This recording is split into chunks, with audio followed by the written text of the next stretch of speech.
Hi, my name is Stacy Nguyen, and I'm taking project management at Algonquin College. I'm from Vietnam, and I've been studying abroad in Canada for 6 years now. And I'm always passionate about helping others, contributing to the society. And my favorite hobby is painting.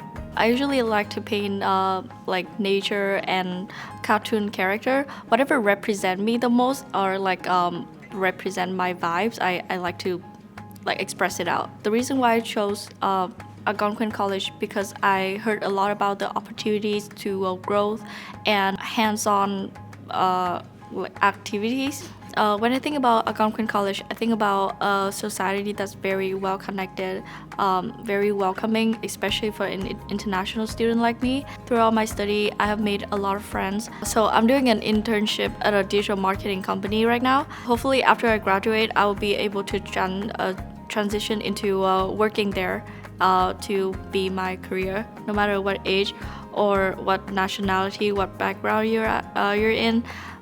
You will always feel accepted and supported by everyone. I am confident that the skills that I've learned in project management and business marketing will be useful for my future career.